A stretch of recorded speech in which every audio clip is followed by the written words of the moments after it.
Good morning, everyone.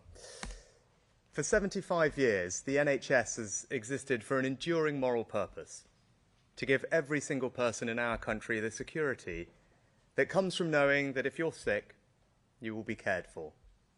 Rich or poor, young or old, in work or out, the NHS is there for you, whenever and wherever you need it. I believe in the NHS because it's fundamental to my family. My dad was a GP. My mum was a pharmacist. And I saw from an early age the difference they made to the community where they lived and worked, and the difference made by the hundreds of thousands of others who sacrificed so much for so many in the service of that higher purpose of protecting our nation's health. But while that purpose has never changed, what has changed are the challenges facing the NHS. Our society is growing older. The burden of illness is changing. And all of this will put pressure on an already overstretched workforce. A couple of weeks ago, I joined doctors and nurses on the late shift at Watford General Hospital. I saw courageous, hard-working men and women doing extraordinary things in difficult circumstances. And they told me the same message we hear time and time again from leaders in the healthcare sector and the public. We need more doctors and nurses to ease the pressures, and we need reform to free them up to do their jobs properly. And they're right. Governments from all parties have ducked the challenge for decades. It just isn't right that we don't train enough people here at home to properly staff our National Health Service. Now, overcoming this won't be quick or easy. It's only possible because of the difficult decisions we're taking elsewhere to cut the debt. And by prioritising the NHS, there will be other things that we can't afford. But the NHS is too important. So we're making the tough calls and doing things differently to protect the long-term future of the NHS and this country. Already we've made progress, with more investment in the NHS than any government before, including up to £14 billion extra for health and social care over the next 2 years. We've not only hit our manifesto target to recruit 26,000 more primary care staff, we've done so 1 year early. And we're very close to meeting our promise to recruit 50,000 more nurses. And we're cutting the waiting lists, with waits of over 2 years virtually eliminated in England, and the number of patients waiting over 18 months reduced by over 90%. But even without the COVID backlogs, and even with the record number of doctors and nurses we have today, unless we act now for the long term, the challenges we face will only get worse. So today, we're announcing the most ambitious transformation in the way that we staff the NHS in its history, the long-term workforce plan. This is a 15-year plan to deliver the biggest ever expansion in the number of doctors and nurses that we train, and a plan to reform the NHS so we deliver better care in a changing world, and a plan that not only eases the pressures today, but protects this pressure. This is the NHS's own plan, and the government is proud to back it, funding the expansion of education and training for the first 5 years in full, with over £2.4 billion of additional investment. You can trust this government with the NHS. The plan rests on 3 principles: train, retain, and reform. First, training. We'll double the number of medical training places by 2031, focusing on areas where there are too few doctors today. We'll train over 24,000 more nurses and midwives a year, and increase the number of GP training places by 50%. In time, this will allow us to reduce our spending on temporary agency staff by £10 billion and cut the need for international recruitment. Today, the proportion recruited from overseas is around 1 in 4. With our plan, it will fall to just 1 in 10. Second, doctors and other clinicians can spend a lifetime gaining invaluable experience. We want to hang on to those skills for as long as we can. So we'll retain more of our dedicated workforce, keeping up to 130,000 more staff in the NHS over the next 15 years. We already offer best-in-class pensions, and we've just dramatically cut the tax on pension savings, a move that has been called transformative. Now we're going to modernise the pension scheme so staff can partially retire or return to work much more easily if they wish to. And we're going to improve conditions right now for those who gave so much during the pandemic. To do that, we're improving culture, leadership and well-being, giving staff more flexibility and control, and investing in their professional development. Finally, we need reform. It's not enough just to have more doctors and nurses. We need to change the way they work so that they can deliver better care for patients. Now, partly this is about seizing the opportunities of new technologies like AI, or just look at virtual wards, which use technology to allow patients to recover at home, providing a better service at lower cost. But we're also going to expand new roles like nurse associates and physician associates so that the most qualified staff can focus on patients with the most complex needs.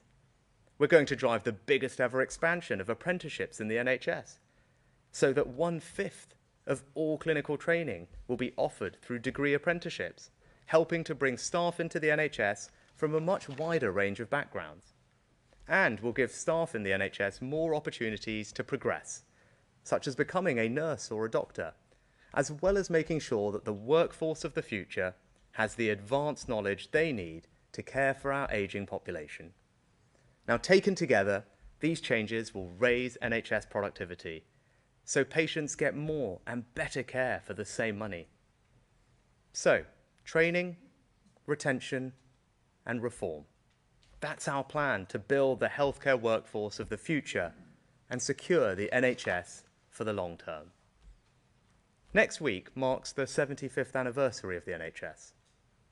For every minute of every day of every one of those 75 years, the NHS has been kept going by the millions of people that have worked for it. To them, on behalf of a grateful nation, I want to say thank you. I feel a powerful sense of responsibility to make sure that their legacy endures and to make sure that the NHS is there for our children and grandchildren, just as it was there for us. And that's what today's plan is all about. More doctors, more nurses, better care for all, today and long into the future.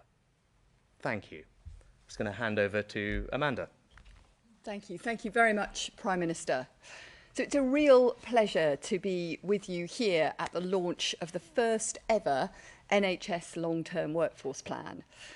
As the Prime Minister has just said, the Health Service reaches a major milestone next week, the 75th anniversary of our founding. The publication of this ambitious and bold NHS plan feels, however, an even more significant moment than that anniversary, because it's the first time since 1948 that we have been asked by government to produce a long-term comprehensive assessment of our staffing needs and a plan to deliver them. So I would like to thank the Prime Minister and the Chancellor for wholeheartedly backing the plan and kick-starting delivery with significant investment that will fully fund record numbers of training places for doctors, for nurses and for other staff needed over the next 5 years. This is a once-in-a-generation opportunity to improve patient care by putting staffing on a sustainable footing. And I would like just to take this moment to thank all of my colleagues across the NHS and beyond who have worked so hard with us to produce it. Your input has been invaluable.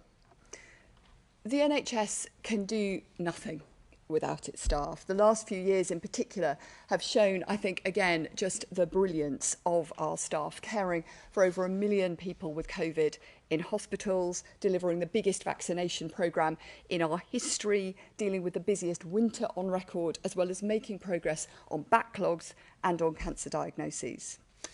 However, we already have 112,000 vacancies, and as we know, our population is going to grow, it's going to age, and as new treatments and therapies come online, the demands on the NHS and on our workforce are only going to increase. Since the foundation of the NHS, we've relied on the skills and dedication of staff who came here from the four corners of the globe to care for patients, and there will always be a place for them in the NHS. But demand for healthcare workers is increasing and will continue increasing across the world. So doing nothing is not an option. And as the Prime Minister says, we're not going to do nothing. Instead, we are going to do the boldest set of changes for workforce ever in the history of the NHS. We will increase the number of homegrown doctors, nurses, and other staff as part of the biggest workforce expansion in our history, and we will draw on the widest possible pool of talent by expanding new routes into the profession so more people can get a nursing or a medical degree without going to university full-time. But recruitment is only part of the answer. We will also retain more of the staff we have and reform the way that they train and work, so we're making the most of everyone's education, skills and experience. Better opportunities for career development, improving flexible working options alongside government reforms to the pension scheme should mean around 130,000 more staff stay working in NHS settings longer. Changes in technology and new treatments will change the way we work in future, as well as the numbers and the roles that are needed in the future. So from care closer to home with medicines available on the high street and more staff receiving training to spot early signs of cardiovascular disease, cancer and stroke, through to those colleagues working in virtual wards and beyond, this plan is not just good news for NHS staff, it is good news for patients too. And this plan will be regularly updated to ensure we stay on track to deliver the workforce we need to deliver the best possible care now and into the future. Working in the NHS is not always easy, as the last few years in particular have shown, but it does offer a huge variety of careers with more than 350 different roles within the NHS. So I would like to close by urging anyone thinking about making a change in their career or at school or university thinking about what to do next to consider an opportunity for a career in the NHS. Thank you, Amanda. Well, brilliant to hear from the CEO of the NHS. We're now going to hear from Steve Powers, the NHS Medical Director. Steve, over to you. Thank you, Prime Minister. So, as Amanda has said, this is a very important day, indeed an historic day, for the NHS, for all who work in it, and of course for the patients that we all care for. I know it takes a team to care for a patient, so not just doctors like me, but nurses, physios, therapists, porters, cleaners, the list goes on. So growing the workforce will help to ensure that that team have the time they need to give the standard of care that they want to provide and that they've been trained to give. We also have the opportunity to recruit, train and work differently in a way that is both rewarding for staff and also more productive for patients and for the country. So, like the Prime Minister and like Amanda, I really truly believe this is a landmark day for the NHS, just ahead of our 75th anniversary. And it's a landmark day for all who are employed within the NHS and, of course, most of all, for those that we care for. Thank you. Thank you, Steve. I'd like to take some questions from the media. Can we start with the BBC, please? Thank you, Prime Minister. Hugh Pym, BBC News. Work on this plan was at least underway early last year. Why has it taken so long to get it launched, and have you lost valuable time there? And a quick second one, Lord Goldsmith has resigned this morning criticising you over the environment. What's your reaction, and did you ask him to apologise over his comments on the Privileges Committee?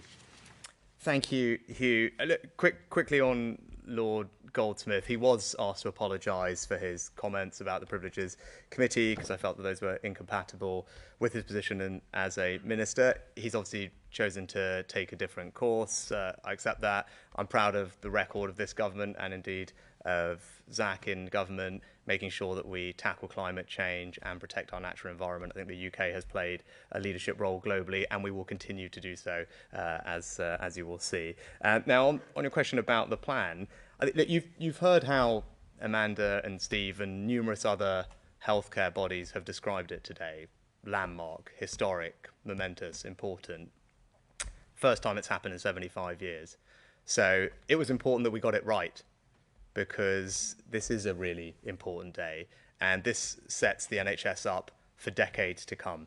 So taking the time to get it right is absolutely the correct course of action, and I think, as you'll be able to see from the plan today, it's very comprehensive. There are 3 strands to it. It's not just about training more doctors and nurses. Of course, that's important, and everyone knows we need to do that, and we're doing that. But the 2 other strands are also important, about how do we retain our fantastic NHS workers, something Amanda might be able to touch on in a second. But we know we need to do a better job of that, and we've got a clear set of initiatives and proposals that will do that.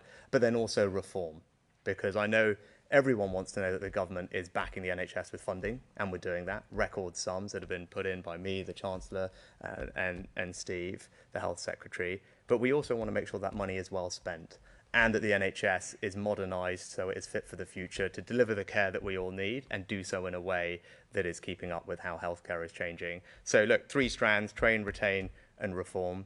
This is a historic moment. It's an important moment. This will set the NHS up for years, if not decades, into the future. So I don't make any apology about taking the time to get it right. And I think, as you can see from the reception, it's a plan that will be warmly welcomed and make an enormous difference to the country and indeed the NHS and the incredible people that work for it.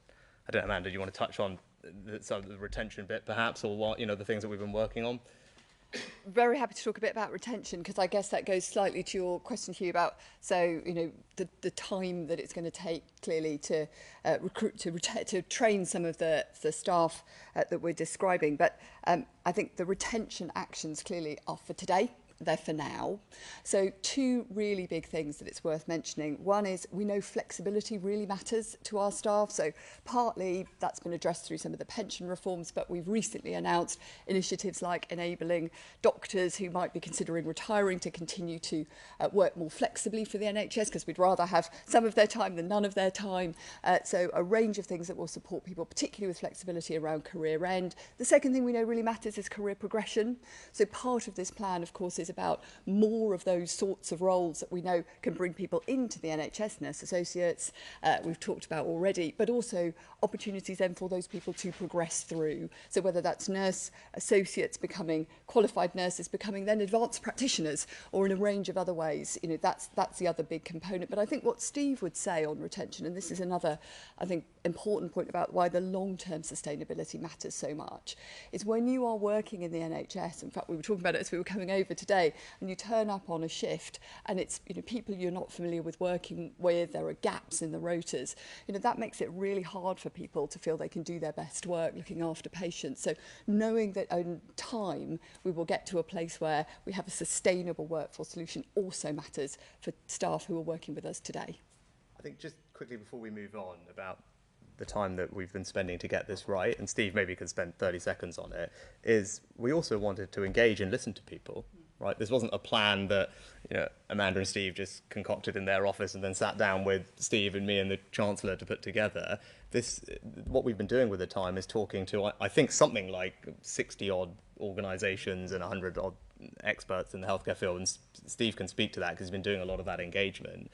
We chaired a roundtable just here in Downing Street earlier this week, because we wanted to make sure that we heard from everyone involved in the NHS, and that we got all their ideas on board. We discussed with them what they were looking for, what were the things that would make the most difference, and make sure that we do this together. Because ultimately, I can stand here and announce this, Amanda and Steve are here with me, and as we discussed with everyone else earlier this week, this is a plan that will ultimately need to be delivered by all the incredible people working and leading the NHS. So it's important that they were part of this journey, and that the plan is as much theirs as it is hours. But Steve, I mean, you've Yeah, been doing that for months. That's an incredibly important point, because part of the reason it's taken time is because we really wanted to engage with all the people that we've worked for. So Jeanette is sitting in the audience today, the upcoming chairman of the Academy of Medical Royal Colleges, and the Medical Royal Colleges in the medical space have been working closely with us, but also professional bodies throughout all the professions in the NHS. What struck me at the roundtable that was held here earlier this week was just the positivity from all those representatives of all those key bodies that were in the room. They were up for the challenge. They recognise that this is rightly a challenging plan, both in terms of numbers and both in terms of the reform that needs to happen. But they were up for it. I've been talking to leaders of universities, university leaders who were in the room as well earlier this week, to the GMC, who's the regulator on the medical workforce, on the ambition to shorten the curriculum for medical students, to introduce apprenticeships, to widen the access for people coming into medical schools. They are really up for it. Yes, it's going to be challenging over the 5-year period where the 2.4 billion is targeted. That is around the timescale it will take to build the new medical schools, to put the additional places in the system. But it's a challenge, but people are absolutely up for it, and it is entirely doable. Thank you. Right, we turn to ITV next. At ITV News. There's lots of new money in here, Prime Minister, for training, but not new money for pay. And yet we've had former NHS workers tell us that one of the reasons they left was below inflation pay rises. I just wanted to ask you, do you accept that pay hits morale in the NHS? And also, this is in the long term. What will it mean for patients who are on waiting lists now? And to Amanda Pritchard and to Steve Powis, can I just ask you about a short-term workforce challenge you're facing? How worried are you about doctors' strikes next month? And do you want to see the government do more to stop them? And Anushka, you asked about pay. Look, of course, would everyone like to be paid more? Of course they would be. But I think everyone also recognises the economic context that we're in. And our job in government is to balance all those things, make sure that we reward people fairly and well for the incredible work they're doing, particularly our NHS workers, but also make sure that we're doing things that are good for them and the rest of the country in the long term, and that means bringing down inflation, because it won't help anybody if we just take the easy course and ultimately make the situation worse and last longer. And actually, I'm really pleased that the NHS Staff Council, which represents over half a dozen unions, over 1 million NHS workers, actually voted to accept the government's pay offer, because I think they did recognise that it was fair and reasonable, rewarded their members for their hard work. And I'm very grateful to all of them for doing that, because I know that fundamentally what they care about is working really hard to deliver excellent healthcare. We wanted to reward that. The 5% pay rise for this forthcoming year, together with one-off bonuses of up to £2,000, that money is going to be hitting people's pay packets literally in the next months. It will start making a real difference to people. But it is important that we balance all these considerations, and we'll continue to do so. But also, it's the reason we can do this today is because we in government prioritise. We prioritise the things that are really important. No government can do absolutely everything. Of course they can't, and particularly not in the economic circumstances that we face now. That would be enormously counterproductive. But this is something that the Chancellor and I have known that we wanted to do for a long time. In fact, Jeremy wrote a book about this some years ago. And so we've always known we wanted to do this, and we've made sure that in all our thinking and all our financial planning that we would be able to fund this. Because we knew that this was the right thing to do, and it was the country's #1 priority. It was our priority to put the NHS on a secure footing for the long term, to do the difficult thing that no other government has done before. That's what we've done today. But that does involve looking in the round and prioritising, and that's what we've done. And I think, you talked to Amanda and Steve, but you talked about, Amanda's already talked about retention. There are many reasons that go into how can we improve retention in the NHS. I won't repeat everything Amanda says, but we are investing in lots of them. I think actually, I was just talking to people this morning when I was out in Cambridgeshire at the hospital there. Something that's valuable to them is the training support they get after they start work, and that's something that we've done, right? So we've introduced a £1,000 training budget for nurses, midwives. Once they qualify, they get access to a training budget to continue supporting them in their career. So there are other ways that we can support people alongside pay. But on the workforce challenges of today, obviously you should hear from Amanda and Steve, but of course it is challenging when people take industrial action. We've already had over 500,000 patients' care disrupted as a result of industrial action. I don't want to see that. I'm sure Amanda and Steve don't want to see that. So, I'd ask everyone to recognise the economic context that we're in. And as I said, I'm very grateful to the NHS Staff Council and the over 1 million workers they represent for accepting the government's pay deal and working with us to deliver great quality care. Anything you want to add, Amanda? Probably not a great deal, but I think it is worth just really taking a moment to acknowledge the level of pressure that our colleagues in the NHS are under. Enormous demands, both from kind of COVID backlogs as well as everyday pressures. So I think that is why it is so important that we do have a long-term plan that gives a clear kind of blueprint to get to a place where we will have a more sustainable, in fact, a sustainable staffing position within the NHS, because we know how much that matters to staff now, as well as how much that matters for us being able to provide the care that we need to provide for patients in the future as well. Short term, and we've talked a lot about the retention aspect of the plan already. There's a lot more detail behind it that we could certainly talk about, but I think we're very conscious that it is really important that, my job, it's not my job to deal with issues of pay. That's between government and the unions, but it is my job to make sure that we are doing everything we can to support our staff to be able to work in a way that feels well supported, where they've got the flexibility that works for them and works for patients, where they've got the career development that we know matters for them, and that's why that's such a big part of the plan. Perfect, thanks. I think, Steve, anything to add? Yes, just simply on planning for strikes, and I'm aware that there are more strikes planned for next month.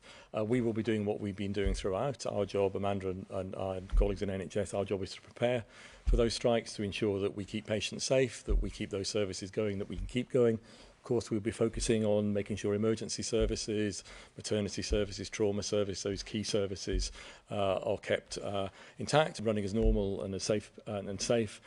We will be, of course, keeping channels open with the unions to flag to them anything that we are worried about, and we expect them to respond positively if we do that. So we will be doing that. Of course, we want to support our staff, whether they're striking or not, and of course all of us would like to see these disputes resolved. And as the Prime Minister has said, some of those disputes have been resolved over the course of the year. And even for senior doctors, if you go back to earlier this year, when the BMA set out what they wanted to see, one of the three things was on pensions reform.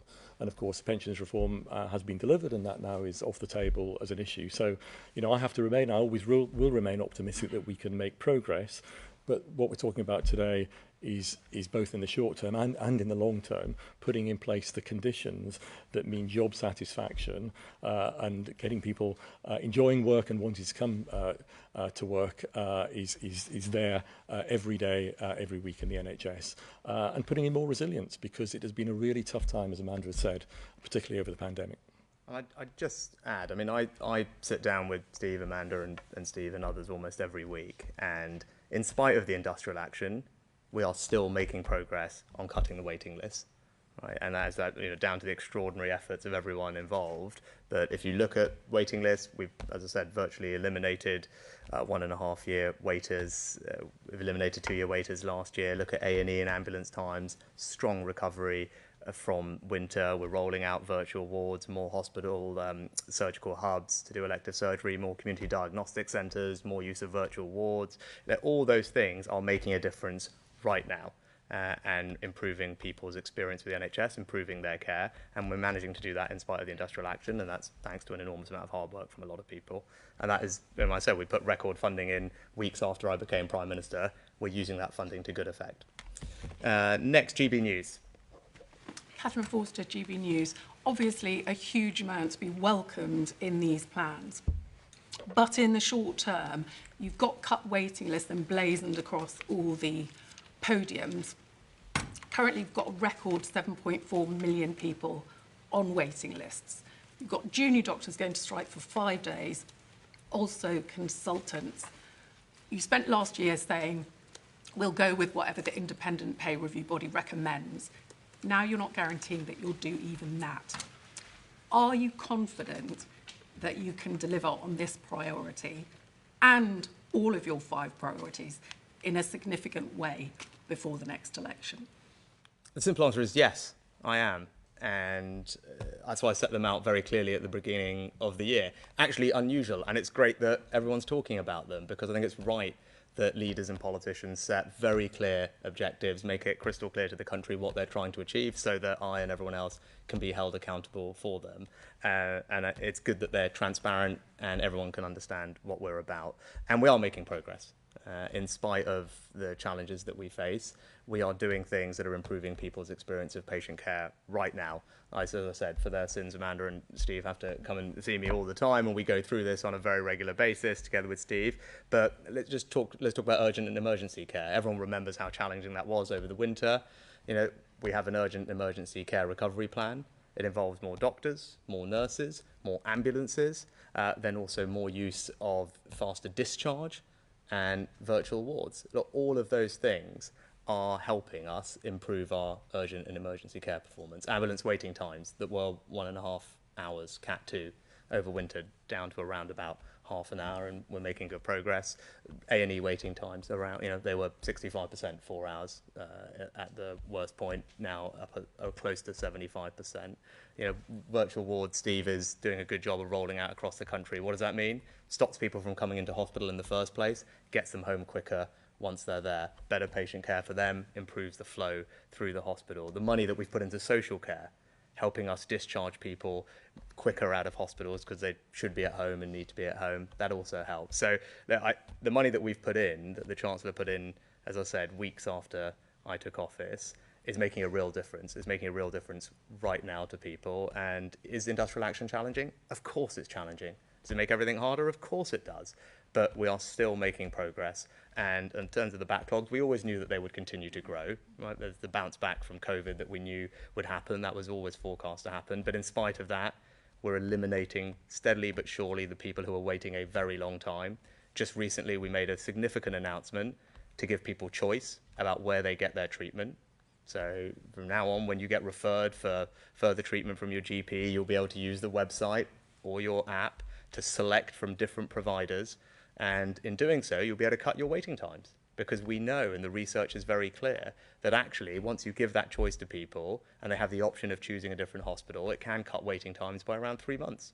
And that's something that we are now in the process of rolling out. And later this year, that choice will be extended to people who are already on waiting lists, and that will help us bring the waiting list down even further. So look, those are all examples of things we're doing right now that will make a big difference to people, and that's why I'm confident we will continue to make progress and people will continue to see their improvement of the NHS at all levels. Urgent and emergency care, elective and outpatients, all primary care will just continue to improve. That's what we're all dedicated to deliver, and I'm confident that we will. Telegraph. Daniel Martin at Telegraph. Many people find it very hard to get an NHS dentist. Do you think that the more dentists should work in the NHS, and is there anything in the plan which would help achieve that? The simple answer is yes and yes. So the plan has an increase in dentistry training places. Steve might want to talk to that in a little bit more detail perhaps, but that's in the plan as well. And look, we are aware of the challenges in NHS dentistry. We've obviously reformed the dentistry contracts. That's something we've done recently. We're allowing some dentists that are high performing to do up to 10% more than their contracted amounts. There are more dentists in the NHS today, hundreds, than there were previously. And we're seeing far more children now through NHS dentistry than we were a year before. But I know that there are challenges. The long-term workforce plan will help us fix those over time. And the other thing that we are exploring is the possibility of introducing what's called a tie-in for dentistry. I mean, around about 2/3 of dentists, after they finish their specialty training, end up not doing work in the NHS. That's something that we want to look at, and it may be that the appropriate thing to do is to introduce a tie so that people are performing more NHS work after they qualify. Of course, they've benefited from a very significant subsidy from the taxpayer worth hundreds of thousands of pounds, so that seems a reasonable approach. That's something we're going to explore, but we are also funding an expansion of dental training places. I don't know, Steve or Amanda, anything you want to add on that? Well, it's exactly that. We are, in the plan, there is a plan to expand dental training places as well, and also allied professions to dentistry as well. So that will put more capacity and more dentists into the system over time as well. The tie-in, Prime Minister talked about, that's something that we're considering as well. But of course there are wider issues around access to dentistry, and so we are working collectively with Secretary of State and others around a dental recovery plan as well. So I guess more to come on that. the only thing, we talked about this reform piece, and we haven't talked about it very much actually in the Q&A, but one of the examples of reform is in dentistry, where we can have people who are not dentists but are in as other allied health professionals, where it's I think what they call therapists or dental, one of the roles, whether we expect them to do more dental work going forward than they've done in the past, and that's one of the regulatory changes that we're looking at making. Again, it's an example of us doing things differently, modernising the health service, but we want everyone to be operating at the top of their licence, right? So the people who are got the full brand spanking degree should focus on the things that only they can do, and where we can find different roles, create new roles, change how we regulate to allow other people to perform other tasks that they are capable of doing, that's what we should be doing. That will improve healthcare for all of us and make a more productive healthcare system. And actually, we're doing that in dentistry as well as doing it everywhere else. Okay, next, Daily Mail. Thanks, PM. One for the medics. You've got patient satisfaction at a record low. This is obviously a long-term plan. Realistically, will people start to notice any difference within the next 12 months? Or given that you've got strikes going on left, right and centre, might people have to accept that things will get worse before they get better? And PM, can I ask you about yesterday's appeal court judgment? Are you confident that you can win in the Supreme Court? Are you surprised to find the UNHCR arguing against you when it sends people there itself? And will we finally get the first flight in the air this year? Do you guys want to take the first one and then I'll... Yeah, I'm happy to kick off on that one. So thank you. So I think your question about will patients notice a difference? Well, so everything we are doing is, of course, geared towards making things better for patients, as well as making sure that our staff have really rewarding careers and they have enough people with the right skills to enable them to look after the patients the way we know they want to. So the things that will make a difference immediately, we've talked about some of the really important things on retention, some of the new roles that we've talked about, Prime Minister just mentioned reform, some of the new roles and the increases in those roles will come on stream much more quickly because the training periods are obviously are reduced. So I think there is a lot in this plan that speaks to today, as well as the confidence it can give our current staff about the fact that we will get to a place where we have a sustainable staffing model in the longer term. On the range of things, though, outside just the workforce plan, I think the Prime Minister has actually just given a pretty comprehensive run-through of many of the things that we are doing, which are all about making sure that we are making an impact, as we already are, whether that is on reducing the number of people who are waiting, as we say, virtually eliminated now, 2-year waits, over 90% reduction in 18-month waits, and we're now focused on 65 weeks is the next big target on that. Or it's about the work that we're doing to improve ambulance response times, A&E performance, both of which have sustainably and significantly improved since winter. Or it's the work we're doing on increasing the number of people getting cancer checks, record levels, which is leading to record numbers of people being diagnosed at stage 1 and stage 2. And actually we're seeing that impact now on survival rates, which is ultimately, you know, the big goal there. So whether you're looking at any of those things, or indeed primary care, where we've recently launched a primary care access recovery plan, which has a range of things in that to support incredibly hard-working colleagues in primary care through things, and Secretary of State has been working very closely with us on all of this, looking at where we can use things like technology to really make things better, not just for patients, easier for them, but better and easier for our staff too. So I would very much hope that patients will already see the benefit of the work that we've been doing on those sorts of things, but certainly a lot more to come.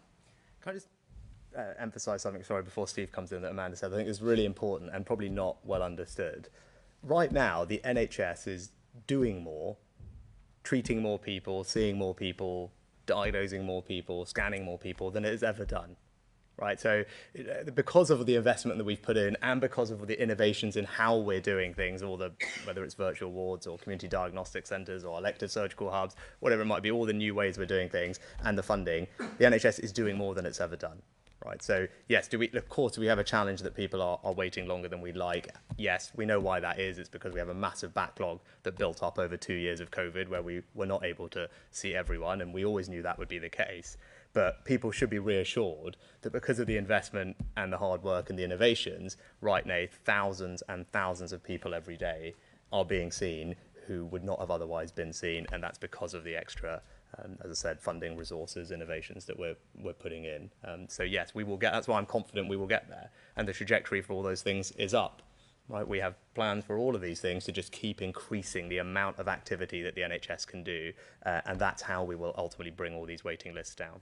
Steve, anything you want to add? Well, you mentioned surveys, and when we look at surveys and when we hear what people tell us, what they tell us is that they very firmly believe in the principles of the NHS, and the NHS as it is set up as a delivery model for healthcare.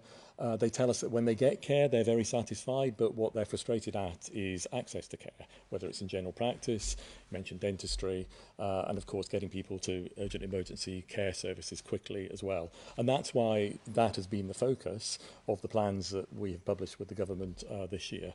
And a very, very specific example that Amanda touched on, which is in general practice, where we know again that the levels of satisfaction are high when you see somebody in primary care, when you see a healthcare professional, GP or other clinician, but there's a frustration in getting through that 8 a.m. Log jam on a Monday morning. Cloud telephony, which sounds a really simple thing, technology that is used in other industries, people will be familiar with, but it's actually transformational. And if you go and stand for a morning or visit for a morning a surgery where they have implemented it, what you see is behind the scenes a practice that is giving access to people on the day, that is sorting the problems, who are able to call back automatically rather than people hanging on, who are able to know how many people are waiting and therefore divert staff in order to deal with the pressures at a particular time of day, who have got their processes sorted behind the scenes to ensure that the patient gets to the right clinician. That might be a phone call, it might be a digital consultation, it might be a face-to-face appointment at a time that the patient is convenient to the patient. And that is the future of primary care. And when you see it in action, it is really, really quite transformational and incredibly impressive. So the plan is to use technology and to use this workforce plan and the other plans that we've got to make sure that happens everywhere, not just somewhere, and that's exactly what we aim to do. And just on Steve's point on primary care, which is exactly right and very well made, what are we doing? We're providing grants for thousands of GP practices so that they can switch to the system that Steve just described that is so much better for patients. So we are saying to GP practices, sign up, we're going to give you a grant so that you can install that cloud-based telephony system, get the training, by the way, that you also need for your teams, and support you while you do the transition. There's now a grant available from us. We funded that because we think that will make a big difference to people's experience of accessing their GP by moving to that new technology. And what are one of the other things we're doing? We're changing how pharmacies work, moving to a pharmacy-first model where this winter you will be able to go to your pharmacist and for 7 common ailments like ear infections, sore throat, sinusitis, UTIs and other things, the pharmacist will be able to give you the medicines that you need. Right? That is an example of us doing something differently, as well as expanding more blood pressure checks and indeed oral contraception in pharmacies. That again means that people will be able to get access to healthcare quicker, relieve some of the pressure on GPs. And to Amanda's point, these are the types of examples of things that are making a difference in the here and now. And on your other question, Jason, look, I respect the court, but I fundamentally disagree with their conclusions. I strongly believe, and the Lord Chief Justice made clear that he agrees with this as well, that the Rwandans have provided all the assurances necessary to ensure that there is no real risk that asylum seekers that are relocated under our policy would be wrongly returned to third countries. Rwanda is a safe country. The High Court agrees with that, and indeed you mentioned the UNHCR. They use Rwanda for their own refugee scheme for Libyan refugees. And given all of that, we're going to seek permission to appeal this decision to the Supreme Court. And I've said it before from here, I'll say it again, the policy of this government is very simple. It is your government, and it is not criminal gangs who should decide who comes here. Right? It is a very simple point of view. It is our country, it is our government who should decide who comes here, not criminal gangs, and I'll do what is necessary to make sure that that happens. I said that, well, there's a matter for the courts in terms of their timeline. Next, I know we're running out of time, so let's try and rattle through a couple more. The Sun. We know that thousands of doctors are fleeing to Australia to go and take advantage of their really lucrative system and really good pay and offers and conditions that they've got over there. obviously after training in the NHS for many, many years, obviously at the taxpayer's expense, do you guys not think that there should be some form of mandatory training to keep those doctors in the NHS for longer? And just on Rwanda, if I may, what is your plan B for those Tory MPs who are saying this plan just might not work, it might not take off the ground? And how are those talks going with other countries to put in similar deals if this plan doesn't come through? Thank you. I'll do quickly both of those. Look, on your first point, look, I read all those reports as well, and I was concerned. Health Secretary was concerned. We sat down and we went through it all together. Actually, we just went and looked through the data, and the data shows that it is not as widespread a practice as I think people assume it is. And clearly, if it was, we would look to do something, and that's why with dentistry, as we've touched on before, where we think there is a potential issue there, we are exploring as you mentioned, the possibility of introducing a dental tie-in. But when it comes to doctors, and Steve might have better numbers than me, but it was around, I think, 95% of people who, after they completed their foundation training, were still working in the NHS. So I think the scale of what is happening is not at the level that people commonly assume it is, and for that reason, we didn't think it was the right approach. But as I said, if we think there is an issue, we are prepared to take action, and you're seeing that with dentistry, where we're contemplating whether it does make sense to introduce the tie. And on Rwanda, I'm just going to repeat what I said before. Like, we are confident in our case, right? The High Court agreed with us. The Lord Chief Justice agreed with us. Rwanda doesn't even have returns agreements with other countries, and they've provided a set of safeguards and assurances to us about the treatment of refugees that will be sent there that we believe are strong. And as I said, the High Court and the Lord Chief Justice agreed with that. So we will seek permission to appeal this case to the Supreme Court, and we remain entirely confident that what we're doing is right. And it is also fair, because there is nothing moral or compassionate by allowing the current system to continue. Right? People are just needlessly dying as they try and make these crossings. They are exploited by criminal gangs.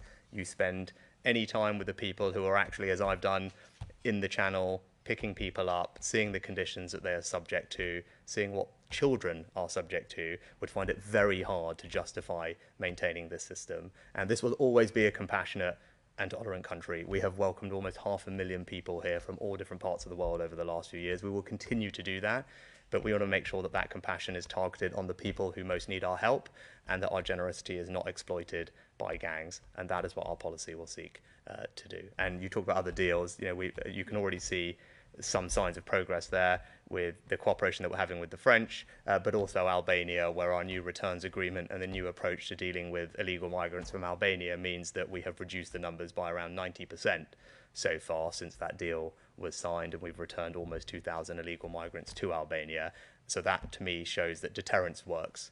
So when you can have a system where people know that if they come here illegally, they won't be allowed to stay, they will be returned, they stop coming. And that's a policy that we want to roll out more broadly.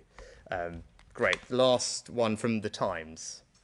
From The Times. Just one quick point of clarification first about the breakdown of this 2.4 billion. How much of that is year 1, year 2, year 3, year 4, year 5, so you can just see how that splits out. And then on productivity, Amanda Pritchard and Professor Powers, you're both pretty clear in this plan that you think the productivity targets in here can only be hit if there is more money available for buildings and technology. Have you put a figure on that? And are you saying that these targets can't be hit unless there is more investment in those areas? And Prime Minister, I mean, you point out rightly that the NHS has more staff, more money than before, yet productivity has fallen.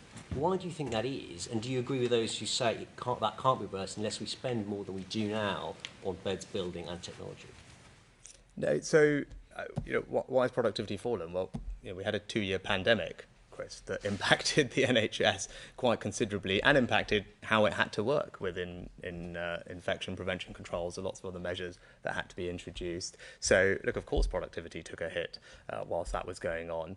But what I'm confident about now is that productivity will increase. It will increase because not just that we're putting in more funding, record funding in fact, but we're doing things differently. right? We talked about virtual wards, we talked about surgical hubs, we talked about community diagnostic centres. All of those are examples of how we can do more with the resources that we have by being clever, by thinking innovatively, by learning from best practice elsewhere and rolling that out across the system. And Steve could talk to you in detail about any one of those things, but elective surgical hubs, which mean that we protect outpatient or surgical capacity away from the acute centres, that's good for productivity. Community diagnostic centres just improve our ability to maintain diagnostics, particularly for cancer, as Amanda mentioned. That's improving our productivity.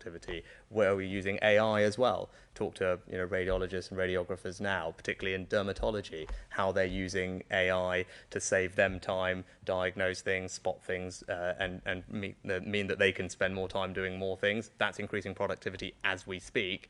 And then all the measures about reform in this plan, the new roles that we're creating, nurse associates, physician associates, anesthesia associates, those are the types of examples of things that will improve productivity, which is why I think we're confident that we can grow it over time, and it's right that we do, because I want to make sure the NHS is fully funded. I believe in the NHS, that's why the government has put record funding in, but I also think it's right that for taxpayers, we perform as productively as we can. And I think that's what people want to see, right? Everyone is happy to fund the NHS, but they want to make sure that it is delivering at the best of its capability. And that was something that was very important to me as the plan was put together. And it is the most ambitious set of reforms, I think, probably in the NHS history when it comes to how we recruit, train people and how they work. And that's what gives all of us confidence that we can drive up productivity over time. And quickly on capital, look, there's record sums of capital going into the NHS. You can see that, for example, in CDCs being a good example, where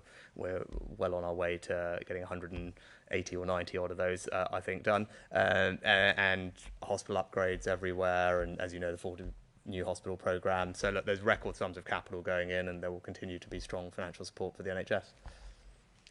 Thank you. So I think it's probably worth saying, everything that this plan is about, as I've said before, is about making sure that we have the workforce that we need for the long term to deliver for our patients. And we absolutely recognise the level of pressure on our staff at the moment, but also just the challenge that the pandemic has left us with, and some of the things that were pre-pandemic as well. So this is not a kind of overnight magic one solution. What this is a set of things that are going to make a difference now, in the medium term and in the long term, to get us to that position and to continue to make progress. But on your point about productivity, I think, again, just really important to say this is not about people working harder. And I think that's absolutely critical. This is about people working differently. So 3 things, Prime Minister's already called them out. This is going to be absolutely recognising the way that we're changing the way we provide services, so more in the community, more done with remotely, the ability to shift care out of hospitals. Great if you need to be in a hospital, but if you don't, and we can do it better by helping people to get the care they need out of hospital, that's what we want to do, and that's written through the plan. Secondly, it's about new roles, and again, we've talked about some of those already, but that's part of creating the right mix of skills for teams so that they can deliver for patients as effectively as possible.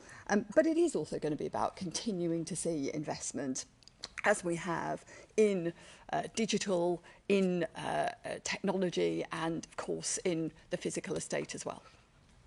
Steve, anything on your end? Yeah, only to echo that. I think there is a great opportunity in the technology that we are seeing now, artificial intelligence, robotics, to drive productivity. We've seen productivity gains in the past by things such as reducing length of stay. And that, of course, has been harder over the period of the pandemic.